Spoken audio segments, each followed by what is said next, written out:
Азыр гана бул видеону көрүп, дене боюм дүркүрөп кетти. 6 жылдан бери сөөгө эч нерсе болгон эмес. Ошто кабырдан казылып алынган маркумдун сөөгү таң калтырды. Башкалар да көрүп, Аллахтын кудуретине иман келтириш үчүн видеого лайк басып, группалардан жиберип коюңуздар башка адамдарга. Сиздер да себепчи болуп калыңыздар. Маркум жакшы жолдо шейит кеткен экен. Аллах бейишин берсин. Баарыбызга ушундай өлүм насип этсин. Видеону аягына чейин көрүп, дагы бир жолу тооба кылыңыздар туугандар. Azizlar, mana 5 metr jiladi ekan yo'lni bo'yidan. Yaqinlaringlar bo'lsa albatta olib ketinglar. Unga bunga videoni jo'natib yuboringlar. Qirg'iziston O'sh shahri Anjon ko'chadagi qabriston. 6 yil bo'ldi mana. 6 yil yaptı.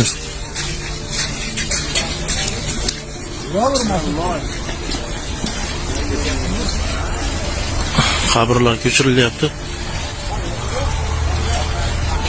6 yilda mana jasadga hech narsa bo'lmagan. Oldidagi akangizmi? Qo'lingizdagi necha yil bo'ldi qo'lingizdagi? 99 o'tgan. Akangizga 6 yil bo'ldimi? Alloh oxiratini bersin. Kafanlayotganingizda yuzlarini ko'rdingizmi? Yaxshi turibdi ekan shekilli. Maşallah.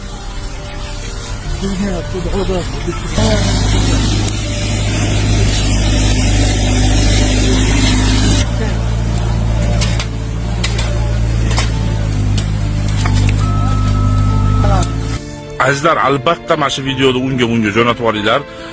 Yana qaytarib aytyapman, Qirg'iziston O'sh shahri Anjon ko'chadagi qabristonimiz 5 metr ichkariga jiladi ekan. Hech qayerga olib ketmaysizlar. Mayitlar yana shu yerda qoladi. Sal ichkariroqqa kirgizib qo'yish kerak. Musofirda yurgan aka-ukalarimizni ko'plarini ota-onalari, bir amakilari, opa-dada katabilari bordir. Shularga albatta shu video yetib borish uchun maksimal darajada podelitsiya qilib yuboringlar azizlar. Sizlardan so'ranaman. Бул артында турган кичинекей Элмырзага колуңуздардан келген жардам берип кетиңиздерчи. Ушул сиздердин жардамыңыздар менен ушунчалык операция ушунчалык жакшы болуп калды. Эми акыркы операциясына 14 000 доллар каражат керек экен. Ушул акыркы операциясынан кийин болду, бала ушу менен басып кетет деп докторлор ошол Түркияда убада берип атышат экен. Элмырзага оор диагноз коюлган. Эки бутунун ширагындагы малоберет сөөктөрүнүн тубаса жоктугу. Төрөлгөн күндөн бери анын ар бир кадамы оору менен коштолот.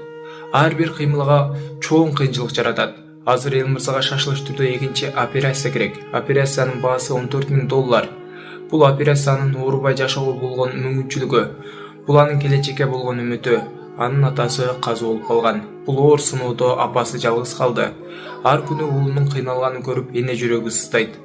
Суранам, кайдыгер өтүп кетпеңиздер. Сиздердин жардамыңыздар Элмырзага үчүн бул чоң жашоого болгон шанс. Каалаган сумма ар бир жардам Элмырзанын ден соолугуна жасалган чоң кадам. Аллах Элмырзанын кайгысына кайдыгер карабаган ар бир адамга береке берсин. Ембанк Мухамбек П, Сбербанк Бахтияр А деп чыгат. Колуңуздардан келген жардамды ушуга сала бериңиздер туугандар.